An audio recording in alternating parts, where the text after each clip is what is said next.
आजकल वर्मा जी की पत्नी देवकी जी केबल पर रियलिटी शोज देख देख कर बहुत कुछ सीख रही हैं।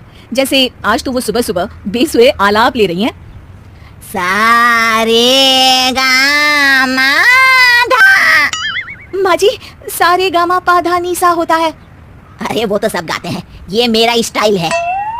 आवाज तो कम कर लीजिए माँ जी, पर्दे फट जाएंगे कान के।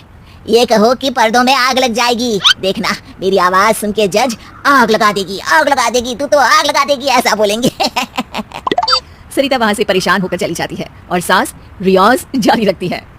सारे गाओ, सारे नाचो। तभी बाबूजी दुकान से लौटते हैं। अरे देवकी, क्यों तानसेन बनी हुई है? कान से खून निकालोगी क्या? अरे क्या हुआ, रियाज तो करने दो मुझे। इसको रियाज बोलते हैं? ऐसा लग रहा है जैसे घोड़े ही हिला रहा है। घोड़े पे बैठ के ही बम्बई जाऊंगी मैं तो, जब जज साहब कहेंगे कि देवकी तुम मुंबई आ रही हो। जज साहब, वो अदालत वाले? अरे नहीं नहीं, बड़े लोग हैं, आप नहीं जानते हैं। ओ मैं तो छोड़ चली अपना ये देश, बम्बई मुझे प्यारा लगे। गाना गाती हुई देवकी चली जाती है और बाबूजी अपनी सरफिरी पत्नी के इस संगीत प्रेम की चर्चा करने बहू के पास चले जाते हैं।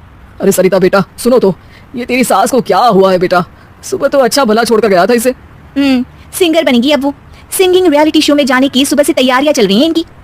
हाँ, अब तो कोयल के सुर मेंढक छिड़ेगा। हे भगवान, सद्बुद्धि दो इसे।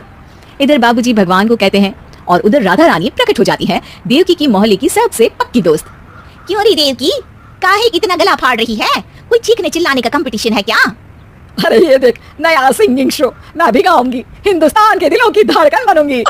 अरे इतना बेसुरा गा के दिलों की धड़कन नहीं, दिलों का अटैक बन जाएगी। इससे तो अच्छा है कि नाच ही ले। वैसे भी दिन भर मोहल्ले में नाचती तो रहती है तू, कभी इसके घर कभी उसके घर। देवकी को समझ में आ जाता है कि उसका गाना किसी को पसंद नहीं आ रहा। अगले दिन सरिता देखती है कि सास पैरों में घुंघरू बांध के नाच रही है। अरे माँ जी, क्या मंजलिका बनी हुई है आज आप? अरे नाचने दे बहू, जब तक है जान जाने जहां मैं नाचूंगी। अरे माँ जी, अभी जान निकल जाएगी इतनी जोर से नाचेंगी तो। अरे अरे क्या कर रही हो? अरे दिख नहीं रहा, डांस कर रही हो। अरे जैसी तुम्हारी हरकत है, तुमको तो नागिन डांस करना चाहिए। वो भी करूंगी, भांगड़ा भी करूंगी। देखना, जज मुझे देख के स्टैंडिंग ओवेशन देंगे। हाँ, स्टैंडिंग ओवेशन तो देंगे ही, ताकि खड़े होकर वहां से भाग सके तुम्हारा डांस देखकर। अरे कुछ ढंग की चीज करो, ये रोज क्या नया शुरू कर देती हो?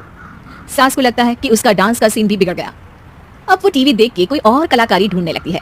तभी उसे टीवी पर खतरों के खतरनाक खिलाड़ी शो दिखता है, जिसमें लोग अलग अलग स्टंट करते हैं। बस देवकी को नया काम मिल जाता है। अगले दिन सुबह देवकी डंबल लेकर कसरत करने लगती है। माँ जी, ये क्या कर रहे हैं आप? अरे खाली जैसे बनकर खलबली मचा दूंगी। कल मैंने खतरों के खतरनाक खिलाड़ी देखा और सोच लिया कि मुझे वही जाना है। हाँ बस। तभी वहाँ बाबूजी भी आ जाते हैं। अरे इतना भारी डंबल, अरे गिर मत जाना कहीं लेकर। अरे चुप करो, तुमसे कुछ नहीं होता इसका मतलब ऐसा नहीं कि मुझसे भी कुछ नहीं होगा। मैं तो खतरों के खतरनाक खिलाड़ी में जाने वाली हूँ। हाँ, मैं तो इस शो में तभी गया था जब तुमसे शादी हुई थी। तुमसे शादी करना भी खतरों के खतरनाक खिलाड़ी में जाने से कम थोड़ी ना। अब चुप भी रहिए। अरे बहू, वो भारी वाला डंबल उठा कर ला तो। अरे नाना माँ जी, आप संभाल नहीं पाओगी।